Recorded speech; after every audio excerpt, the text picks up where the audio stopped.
in the churches that I've been in and grew up in, there's this moment where the pastor may invite everyone to hug their neighbor. Everybody may not want to be hugged in that moment. Hugging could be triggering for some people in that moment. Or even if it's simply shaking someone's hand, just ask for permission. Is it okay if I give you a hug? Or is it okay if I shake your hand? Are all simple ways, I think, to be trauma informed. In today's episode of Discovering Wholeness, we'll be discussing what healthy trauma-informed spiritual care actually looks like and how we can create that within our spiritual communities.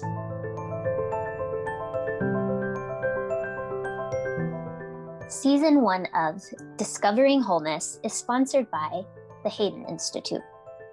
Sharing the stories of our nightly dreams is an age-old practice for increasing self-awareness and discerning life purpose.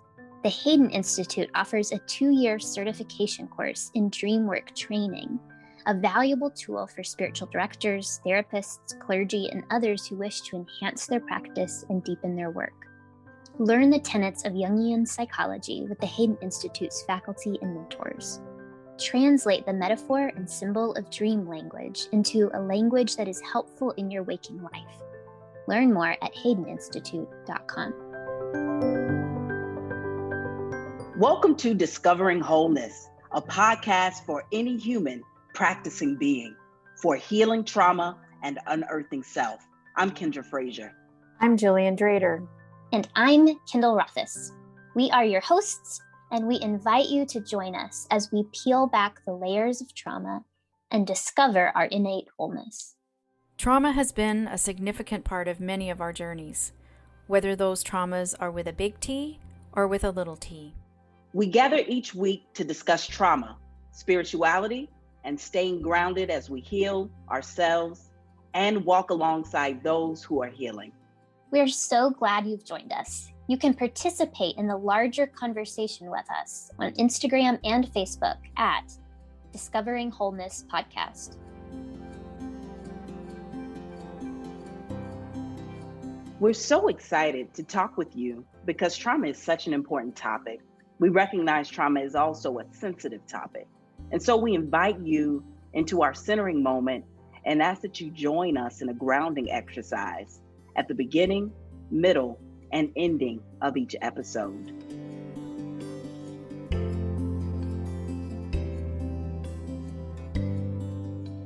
Today, I would like to invite you into the present moment by taking in your surroundings. What is it that you see today, right where you are in your room? What are the sounds that you hear where you are? What is it that you're feeling right now?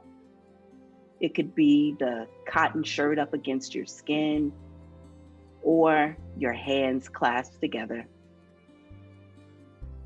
What is it that you're smelling right now? Maybe it's a fragrance that you're wearing,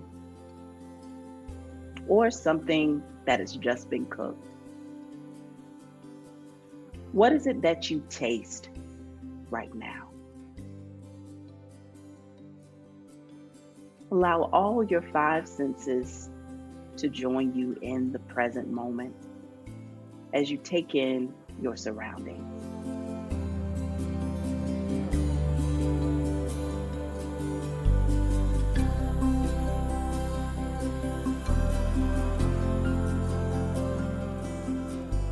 I'm Jillian Drader, and I'll be facilitating today's conversation with my co-hosts, Kendra Frazier and Kendall Ray Rothis.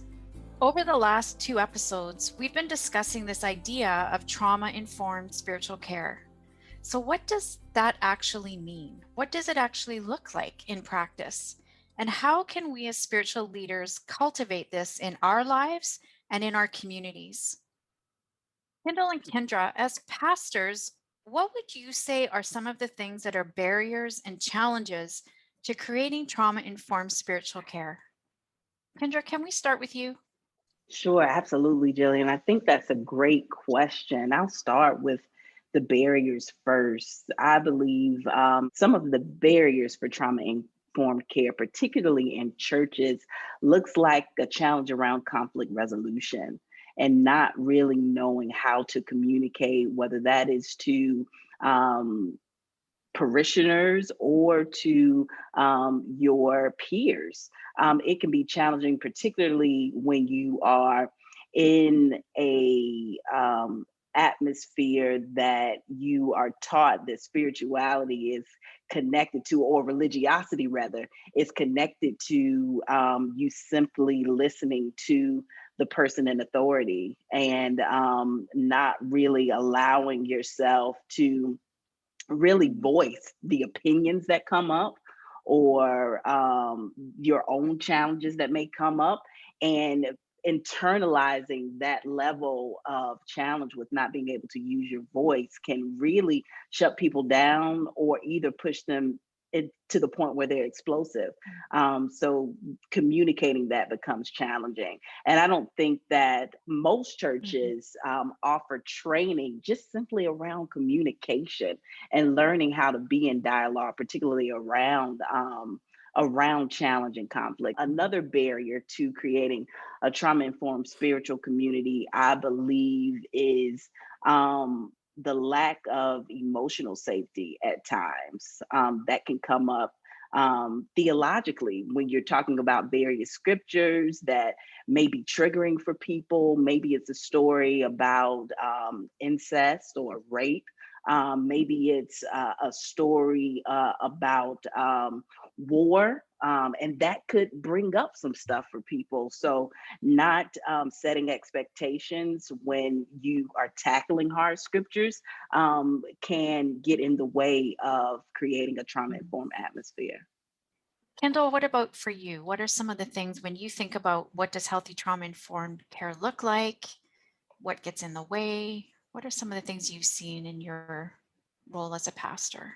Yeah, I think it's kind of easier really to talk about what gets in the way, because I think that's sort of how we learn, right? Is by the negative experiences we've had. And, part of what I heard you saying, Kendra, and I really agree with this, is a huge barrier to trauma informed care, specifically in the church, is this sort of culture of authoritarianism that happens in church settings, right? Whether that's the religious leader, the pastor who is kind of in charge and you can't question, or whether we place God in that very sort of hierarchical role where we're not allowed to question, and so people's voices get silenced, their feelings get silenced, and so that just creates the atmosphere for for trauma to occur, I think.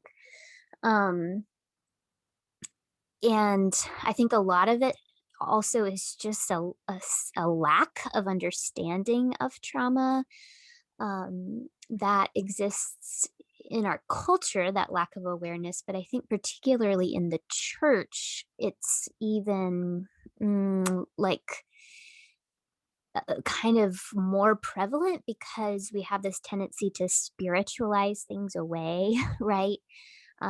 So instead of dealing with the actual psychological damage that has maybe been done to someone, we might, recommend that they just pray more, or we might think that someone's depression is a result of their lack of faith versus a symptom of their trauma.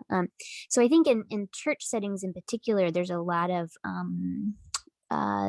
spiritual bypassing, also magical thinking. If I just pray, or if I just trust in the Lord, then my pain will go away, and it's simply not how it works. And then, of course, the problems that exist in culture are also very prevalent in church settings, right? So the sexism, the homophobia, like all of that causes compounded trauma. It's right there in the church as well. Yeah, I hear you and I agree.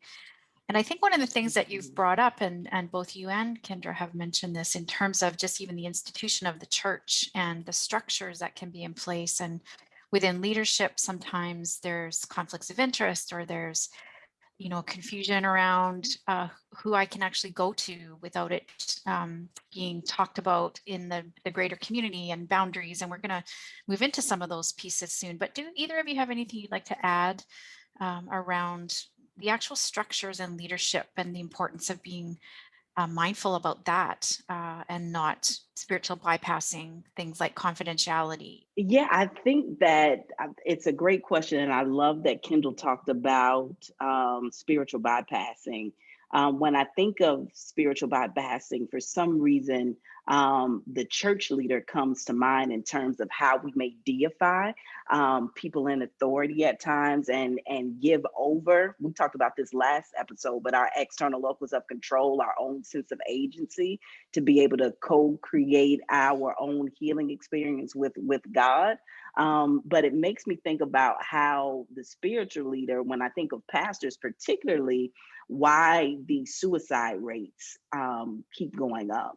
And I believe it's because there is this illusion that the spiritual leader doesn't need help on their own, or can't seek it on their own, because of how mental health vulnerabilities, I think, are not talked about enough in the church. But I think the way that we can sometimes put on a pedestal our spiritual leaders takes away their own opportunity to be intentional about their healing. And I believe when pastors are not intentional about their healing, then it can look like a catastrophe as they lead the community, where we talk about how boundaries are glossed over in spiritual communities, when the spiritual leader isn't present enough to hold the things that are shared, even amongst church leadership. If they're talking to you, it doesn't mean that the rest of the leaders need to know. And it's important to ask for consent. I know that we're going to talk about this a bit more deeply, but it's important to ask for consent to see if you do have permission to share with other people if there's a parishioner that's coming to you. And I think oftentimes I've seen it too much in my own experience, where people's stories are out in the pews, which can be challenging for people and turn people away from the church. I've seen that too, Kendra, of people being really wounded because they've gone to a pastor or faith leader of some kind, disclosed some heart-wrenching story, and then that person turns around and shares it with the rest of the staff or other people, usually in the guise of like concern and prayer requests, right? But if you don't have that person's consent to be telling their story, it's not yours to share. And so, I think sometimes in church settings, we're almost less aware of that because, yeah, this whole prayer request becomes a blanket, where people feel that they can share things that they really don't have the permission to tell. The other place that I see a big gap is with lay leadership, and outside even the churches, where it may be an organization or a ministry, or that there's such very well-intentioned and well-meaning people that want to support the community and they want to be available, but there's just not an awareness or training. And church leaders often are overwhelmed and they need that extra support, and yet so often there's there's even less of an accountability sometimes with people who've stepped up to maybe facilitate home groups, or maybe it's a community in outside of the church even that has been Yes. set up. And that, to me, it sometimes also feels even more vulnerable for people because there isn't a structure even in place necessarily. And so I think that as we continue this conversation, I just really envision the importance of supporting those groups of people as well in their learning and growing, so that there is some understanding.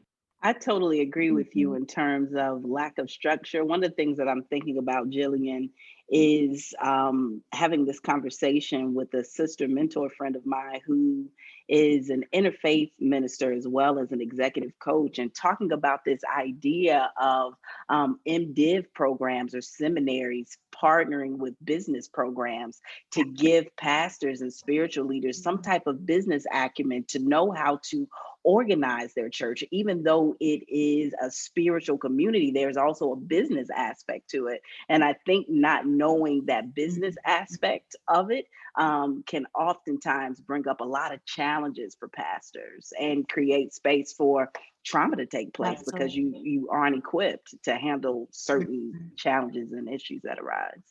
How do we then actually create this space? We've talked a lot about the barriers, the ways that we know people are wounded, are re-traumatized, all the challenges. And so I want to just invite us now into a conversation around how do we provide this safe spiritual space? How do we do that?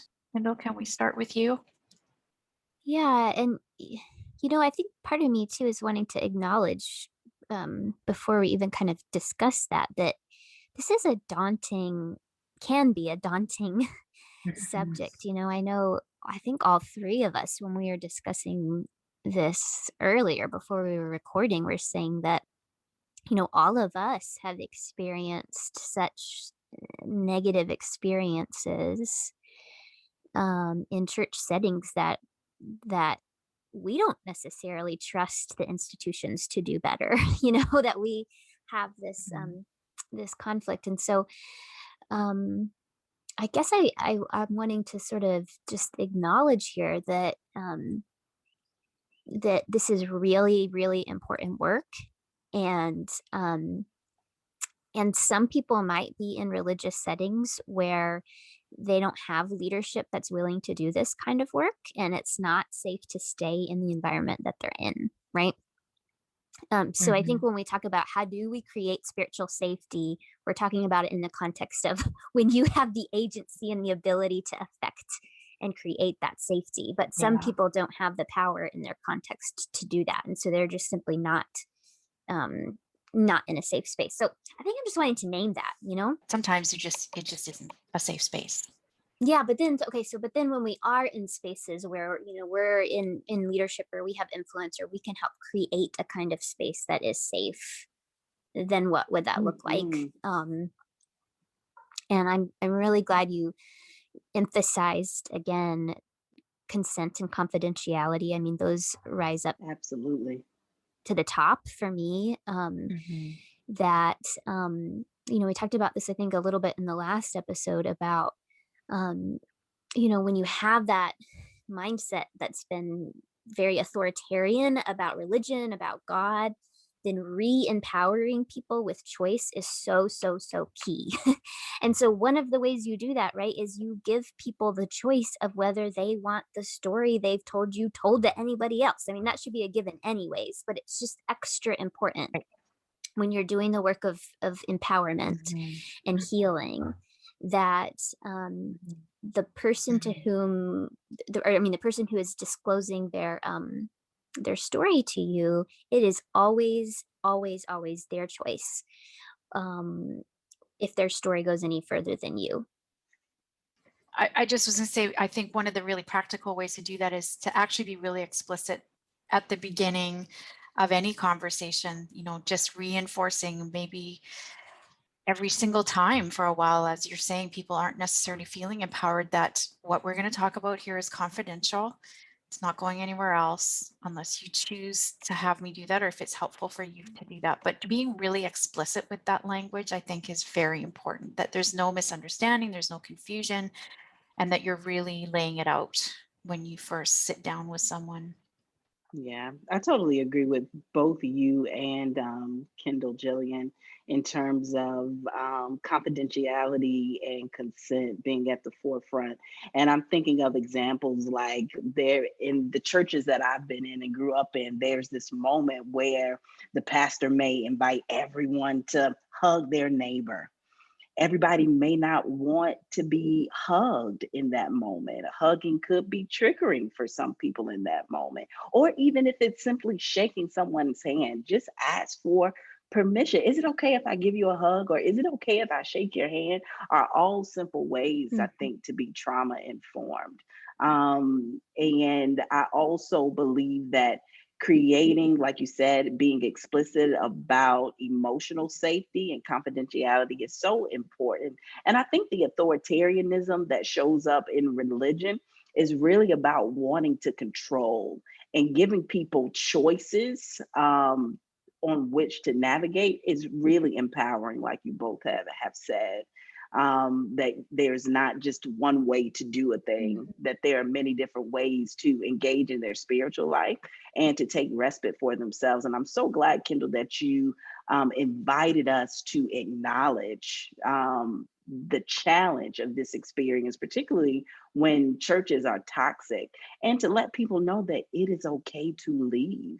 It is okay to take a break from church completely, just to endeavoring your own healing in your own way.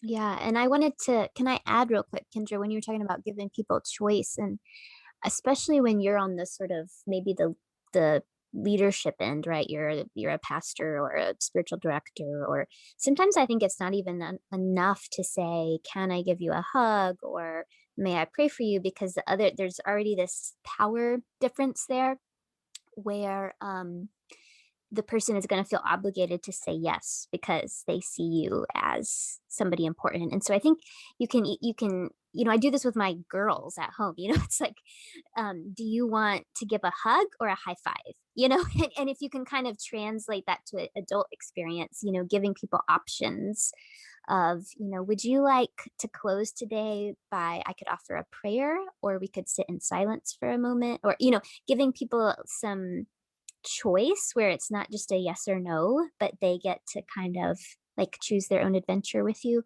um, can be one way to also be not just trauma informed, but also informed of the power dynamics at play in your question. This is beyond trauma informed. This is just basic human respect for boundaries. In terms of those kinds of acknowledgments, yes, it's very important for trauma informed care, but it also, I think, is important in general that we be that respectful. Mm-hmm. And one of the other things that came to my mind as I was hearing you both sharing is kind of the classic scenario of prayer circle, or somebody going forward, for example, for prayer, and then it's instantly potentially surrounding the person, laying on of hands, with just an assumption that this is kind of what we do. And yet I've been in situations like that where I was terrified. I mean, it's like, yes, I was looking forward to having some spiritual care, but then I'm like surrounded by these strangers, and oftentimes, opposite gender, and that's a trigger for me. And so no acknowledgement that I'm actually not comfortable, and then I'm frozen. And I've seen that happen in a lot of settings. So just even those, again, well intentioned, nobody's maliciously trying to hurt anybody, but if we're not mindful of those things, we can really be shutting people down. And what might look like this opportunity to pray for someone or minister to someone, whatever the language might be, becomes another traumatic experience. And I'm also thinking about, as we talk about trauma informed care, the importance of inviting lay leaders to practice a holistic way of caring for themselves that looks like how to support themselves when they are in an experience with a parishioner or with anyone they may be serving where their nervous system is activated. Maybe they get anxiety, or maybe they're experiencing Mhm. secondary traumatic stress because of what's being shared. Just finding anchor points to feel your body and ground yourself in your body so you can stay present for someone else. I mean, maybe that looks like a breathing exercise that you do, or having a word or a phrase that comes to mind to support you in slowing down and catching your breath and being fully present, are also ways to be trauma informed.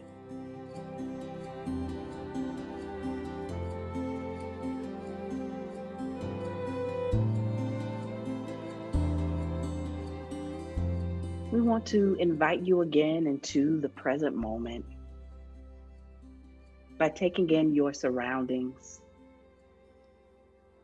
What is it that you see? Maybe your eyes are landing on something new in your environment. Maybe there are new sounds for you to be attentive to in this moment. What are you hearing? What is it that you feel? Maybe you feel your heartbeat, or you feel the presence of community. What is it that you smell in this moment? Maybe you have the windows up and there's something that smells good outside. And then what is it that you taste? Maybe you've been eating on something really good throughout this podcast. Allow your 5 senses to join you in the present moment as you take in the surroundings where you are.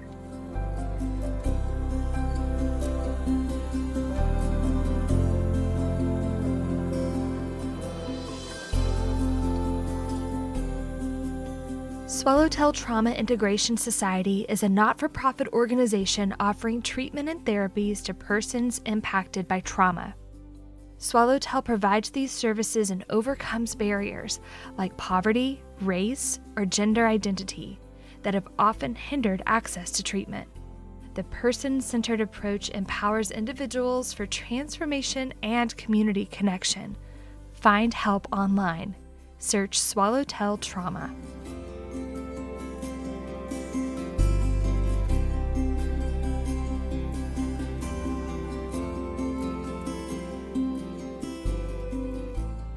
This whole idea of truth and transparency in leadership and the importance of acknowledging our own where the areas that we need to do our work, but also being willing to authentically acknowledge the times that maybe we've screwed up with someone or we've not honored their boundaries and we are seeing that we've done harm in some way, and just being willing to own that, acknowledge that, have grace around that. It reminds me how important the establishment of trust is, just in general, but also particularly for traumatized people. And, you talked about being able to own when you've messed up. And I think that is huge because like we're all human. We're all gonna we're all gonna make mistakes. We're all gonna do something well intentioned that ends up having a negative impact. There's no way for us to read everyone's mind and, avoid ever triggering anyone. I think what builds trust is how we respond when those incidents happen, right? Like if you're able to own the moment, if you're able to acknowledge someone's pain or respond compassionately and graciously when someone's triggered, then that lets them know you're safe. So it's not the complete ability to avoid ever making any mistake. It's how you respond once a misstep has happened that lets people know whether you're safe or not, I think. I love that, Kendall. And what you are saying about it is in how you respond. What's coming to mind is this um the scripture that talks about dying to the self. And really, for me in this moment, I'm thinking about what it means for spiritual leaders and anybody that's serving in the spiritual community, particularly a church, to die to the ego, die to your pride, to die to having it right all the time. Is nothing worse than being gaslighted by a spiritual leader who sows seeds of doubt, Mhm. because of the truth that you offer that they're uncomfortable with, that's actually happening in reality, but they don't want to confront it or face it. So that's why I think truth and transparency are so important, to be able to name your weaknesses and areas of opportunity, to be intentional about sifting out conflicts of interest. It creates a problem when you have an executive pastor who might be married to the senior pastor and functions as the human resource person. Who do you go to in moments of challenge where you can trust that it will be held confidential and not spill out Mhm. into the dinner table? So truth and transparency is absolutely Mhm. paramount to create a trauma-informed community.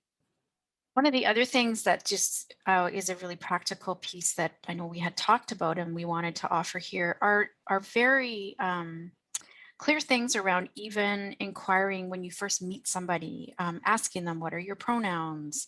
How do you identify? Like just beginning the conversation by acknowledging that's something you'd like to know about a person.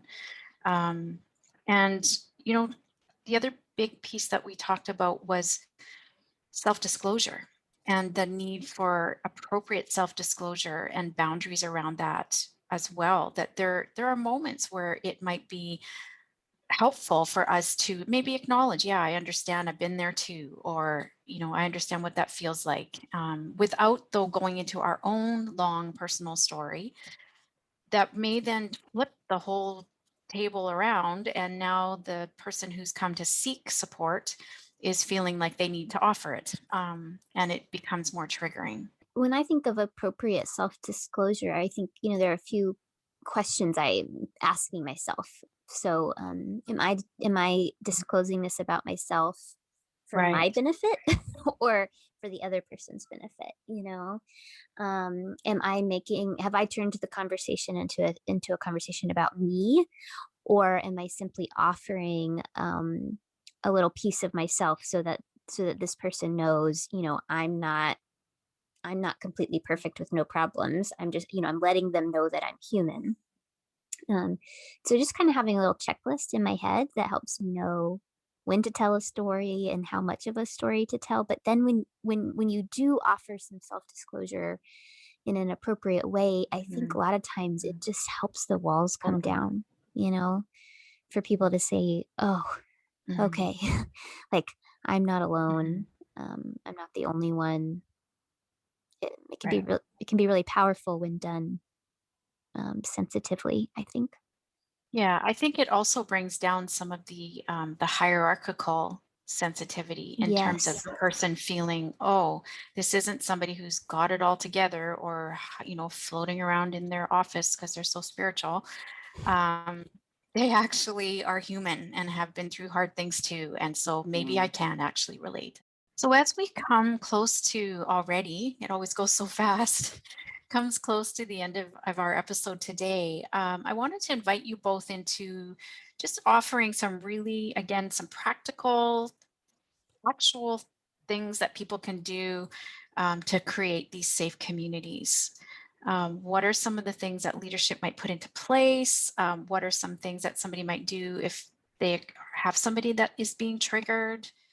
I think one of the first things that comes to mind for me, particularly if there is a need to have to address a crisis in the church, that at least two people go in pairs, not to feel like you have to do the work alone.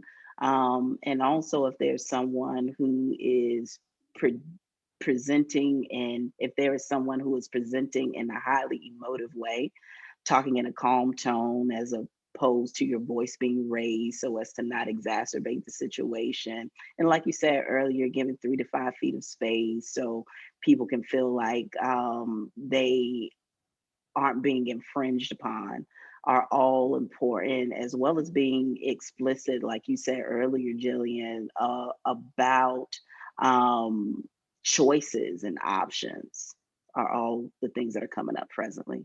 That made me think of just the ways that we signal whether a space is safe or not. So, Jillian, earlier you mentioned, asking people's pronouns, or, introducing yourself with your pronouns. So that demonstrates right from the get go that you are aware and comfortable with various gender expressions, right? Um, and other signals of safety, I think, are, we talked about sometimes when you go to church, there might be a welcome or something that just the sort of implied assumption as people are welcoming is that we're all happy to be here and praise the Lord. And so the language we use, making sure that we're acknowledging, like, some of you are coming into this room happy, some of you are bringing in grief, some of you are bringing in um, difficulties, and then maybe also creating space that, we're so glad you're here. If you need to get up and walk around, if you need to leave the room, just giving people that permission, even in big group settings, naming that up front, that people are going to have different feelings when they enter the room, and they're going to have different needs that arise, and that they're not all going to be the same. So somebody may need to get up and walk around, and the culture is one where we don't judge that or question that. We just let people be. You're making me think of one of the things that we talked about earlier before the recording was this move away from toxic positivity, which is so Yes. important to not make room, or to make room for Mm. all emotions, because we all enter into this evolutionary experience and our day-to-day living with different circumstances and occurrences that you never know how someone is going to be feeling with when they enter into the doors of the church. But you want to make sure that you're meeting everyone right where they are, so they won't feel like they have to be a particular place where they're not, and they can be just as they are. I love that, Kendra. That's so important. And, I think the other piece that I wanted to add to this was just that whole idea of ensuring that we're giving people space to move around if they need to, leave if they need to, just being really overt with that, and making it explicit that we as spiritual leaders are totally okay with whatever people feel comfortable with, that whatever is best for them is okay with us, and not expecting the person who maybe has experienced victimization or been traumatized to be the one to have to resolve it. Like, as leaders, that's on us. And when it's brought to our awareness, that we be the ones to make the move towards healing, not wait. And I just want to say really quick before we wrap up, Jillian, that, as you were talking about that, it reminds me too that, yes, there's this responsibility on spiritual leaders. And I want to acknowledge that spiritual leaders themselves can be traumatized by their church settings, Thank you. Yeah, that's so Um, important, Kendall. Thank you. and so it can happen in both directions. Absolutely. Yeah. And that's a hard one, because where do the leaders go when they're the ones being? Mm-hmm. Yeah. So as we come to a close of our time today, it's been a rich, beautiful conversation as always with both of you. And again, we just acknowledge that these are hard topics, and we're also acknowledging that we're all doing the best we can. And so we never want to minimize what is happening out there, but we want to just be increasing awareness and strengthening leadership and care for people. Is there any final thoughts that either of you would like to add before we close our time today? I think the statement that's coming to mind for me, Jillian, for those that may be listening, is that it is okay to not be okay with the church community that you currently are in. It is okay if you're not okay to leave. It is also okay if you're not okay to say something about it to someone that you trust, and to get support around it or spiritual direction around it. As we close today, and as you head back into the rest of your life, we invite you to take a pause, to take a breath, place your hand over your heart, and repeat after me: I am whole.